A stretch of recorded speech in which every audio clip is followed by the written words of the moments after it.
Selamat pagi, selamat berjumpa lagi dengan Ibu Elvina Juniati Saragi. Kita kembali belajar IPA hari ini. Semoga kalian semua dalam keadaan sehat ya nak, dan tetap bersemangat untuk belajar. Nah, materi kita pagi hari ini adalah interaksi dalam ekosistem membentuk suatu pola. Tujuan pembelajaran materi kita hari ini adalah 1. Peserta didik dapat menjelaskan pengertian interaksi. 2. Peserta didik dapat menjabarkan pola-pola interaksi dalam ekosistem.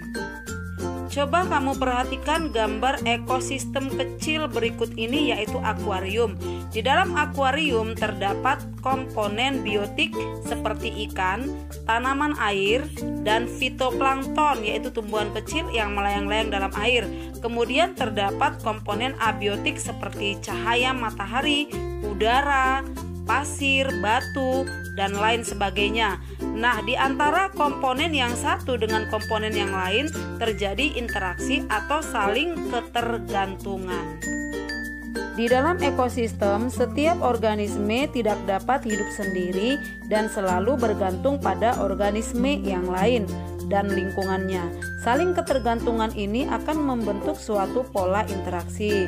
Misalnya, interaksi antara komponen biotik dengan komponen abiotik, dan terjadi interaksi antar sesama komponen biotik.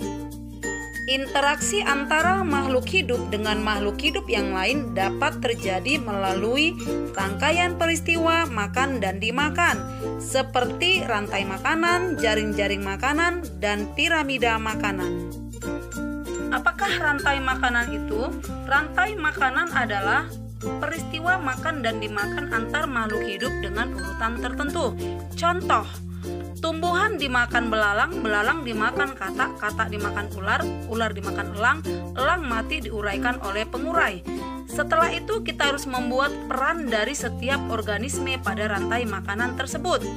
Nah, tumbuhan di sini berperan sebagai produsen atau penghasil makanan. Belalang yang langsung makan tumbuhan disebut konsumen tingkat pertama, katak yang makan belalang disebut konsumen tingkat kedua, ular yang makan katak disebut konsumen tingkat ketiga, elang yang makan ular disebut konsumen tingkat keempat.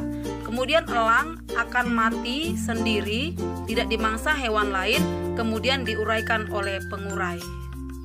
Demikianlah cara membuat rantai makanan. Ibu percaya anak-anak kami memahaminya. Jaring-jaring makanan. Jaring-jaring makanan adalah kumpulan dari beberapa rantai makanan yang saling berhubungan. Nah, jika kamu perhatikan gambar jaring-jaring makanan di sini, maka padi di sini adalah sebagai produsen.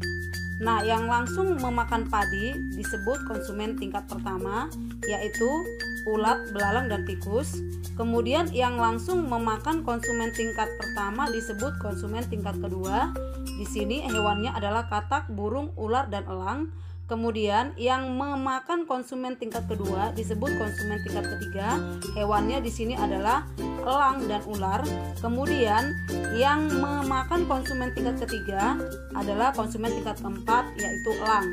Nah, jika kamu ikuti setiap tanda panah yang artinya dimakan, maka kamu akan menemukan bahwa jaring-jaring makanan di sini terdiri dari beberapa rantai makanan. Misalnya, padi dimakan tikus, tikus dimakan elang, satu rantai makanan. Padi dimakan tikus, tikus dimakan ular, ular dimakan elang, sudah 2 rantai makanan. Nah, di sini ibu akan memberikan tugas kepada kalian, carilah ada berapa rantai makanan jaring-jaring makanan tersebut dan tuliskan perannya masing-masing. Makhluk hidup mana yang berperan sebagai produsen, konsumen pertama, konsumen kedua, konsumen ketiga, sampai konsumen terakhir atau konsumen puncak. Piramida makanan. Piramida makanan adalah suatu gambar perbandingan jumlah biomassa dan energi dari produsen sampai ke konsumen puncak dalam suatu ekosistem. Piramida makanan digambarkan makin ke atas makin mengkerucut. Hal ini menunjukkan bahwa di dalam ekosistem jumlah atau populasi produsen lebih besar dari konsumen tingkat pertama. Konsumen tingkat pertama lebih besar dari konsumen tingkat kedua, dan seterusnya sampai ke konsumen puncak. Demikianlah materi kita pada hari ini.